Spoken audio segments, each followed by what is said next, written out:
Creando funciones. Una función o método contiene dos elementos: la especificación de la función, como en este caso, y el cuerpo de la función encerrado entre llaves, como en este caso. La especificación de la función define el nombre de la función, los parámetros que la función puede recibir. Estos van encerrados entre paréntesis y separados por comas. El valor de regreso de la función, en este caso void, indica que no devuelve valor. Y la accesibilidad de la función o el modificador de acceso. En este caso tenemos el modificador de acceso static, que lo que hace es permitir que un método o función pueda ser utilizado sin necesidad de crear una instancia de la clase que lo contiene. A la combinación del nombre, esto es aquí nosotros el nombre, la combinación del nombre más la lista de los parámetros, se le denomina la firma del método. En este caso, la firma del método sería esto: el nombre más la lista de los parámetros. Cada método en una clase debe tener una única firma. Los nombres de las funciones tienen las mismas restricciones de las variables. Deben empezar con una letra o un guión bajo y pueden contener letras, guión bajo o caracteres numéricos. Una de las prácticas recomendadas para los nombres de las funciones es el uso de verbos o frases que denoten acciones. Esto facilita la lectura de nuestro código por otras personas. Por ejemplo, nosotros podemos crear aquí una función llamada sumar.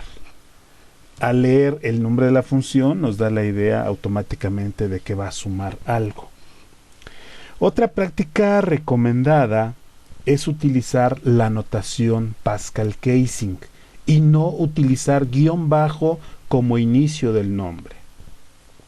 Ejemplo de una función Pascal Casing sería lo siguiente: escribir mensaje. En Pascal Casing, cada palabra empieza con una letra mayúscula. En este caso, escribir denota una acción. Escribir mensaje, toda la frase en sí denota una acción también. Entonces nos da la idea de que vamos a escribir algo, es más legible. Es importante recordar que C# es sensible a mayúsculas y minúsculas, de tal forma que en C# se pueden tener dos funciones con el mismo nombre y que únicamente difieran en el uso de mayúsculas o minúsculas. Por ejemplo, nosotros podríamos tener lo siguiente: un método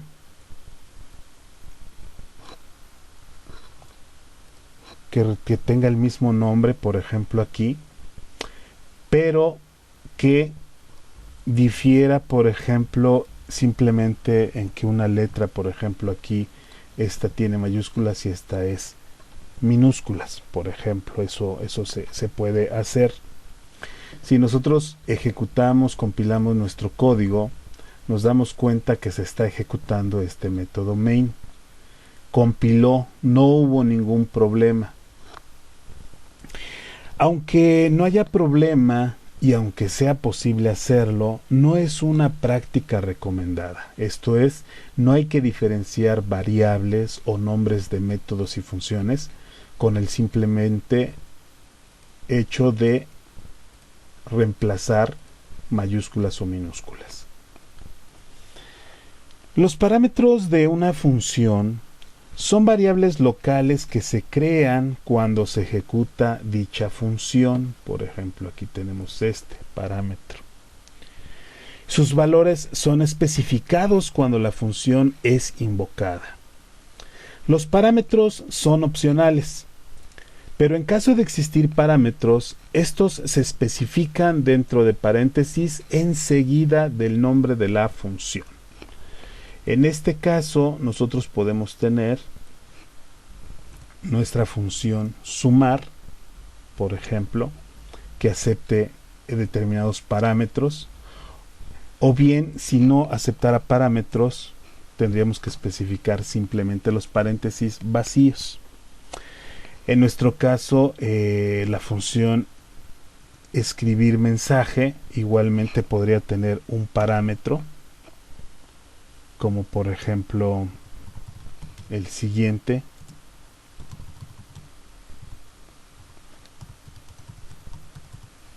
encerrado entre paréntesis.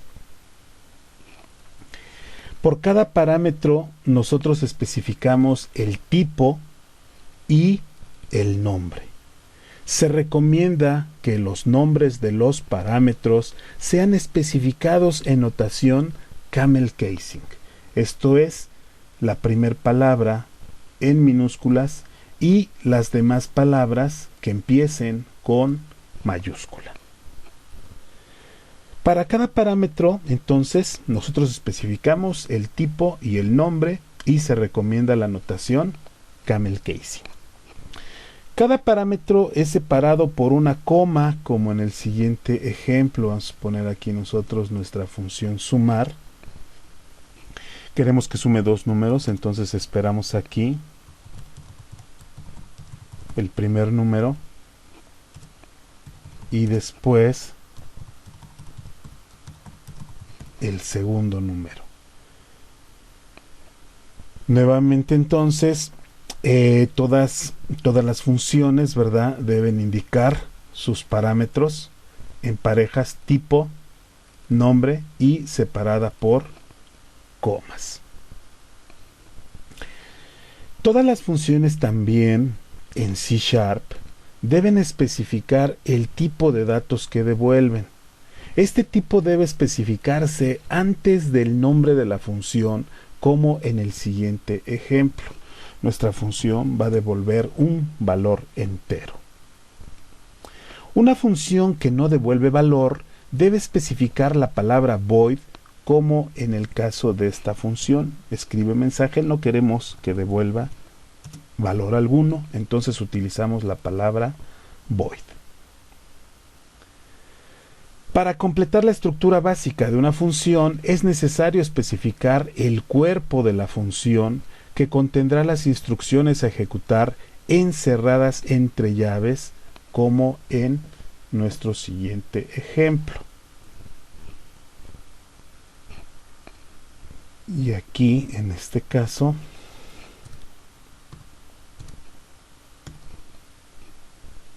sería el cuerpo de nuestras funciones. Dentro de ellas, nosotros escribiríamos las instrucciones que se deban ejecutar. Por ejemplo,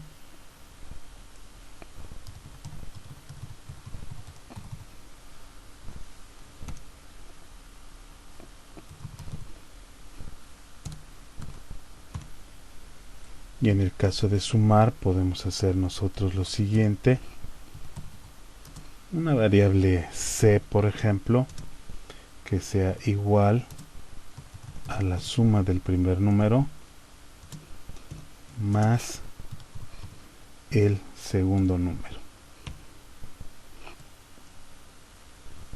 Cuando declaramos funciones que devuelven datos, debemos utilizar la instrucción return en el cuerpo de la función. De lo contrario, no compilará, como en el caso de nuestra función sumar. La instrucción return deberá especificar el valor a devolver y debe de ser un tipo apropiado al de la definición de la función. Por ejemplo, en nuestro caso, para que el error desaparezca, debemos utilizar entonces return y aquí nuestra variable, que sería la que almacena el resultado, y el error desaparece. Es importante recordar que las variables declaradas dentro del cuerpo de la función son accesibles únicamente dentro del cuerpo de la función, como en el caso de nuestra variable c, solamente existe dentro de la función.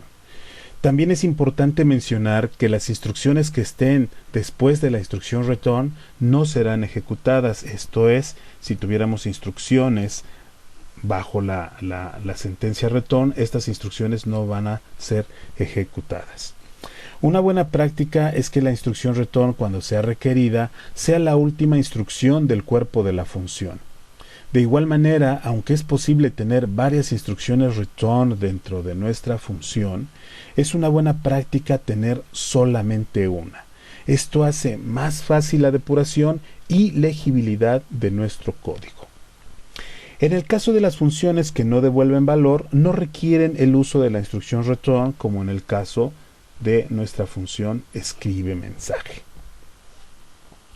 Finalmente, el modificador de acceso de la función permite identificar en qué parte de nuestra aplicación podrá ser accedida esta función y la forma de cómo puede ser utilizada. De manera predeterminada, la función es privada, lo que significa que solamente podrá ser accedida dentro de la clase. Igualmente, el modificador static, como en el caso del método main, indica que no habrá necesidad de crear una instancia de la clase para poder utilizar esa función. Como observaciones, una función estática solamente podrá invocar o ser invocada por otras funciones estáticas. Coloquemos el modificador static a nuestras funciones para poder utilizarlas desde el método estático main.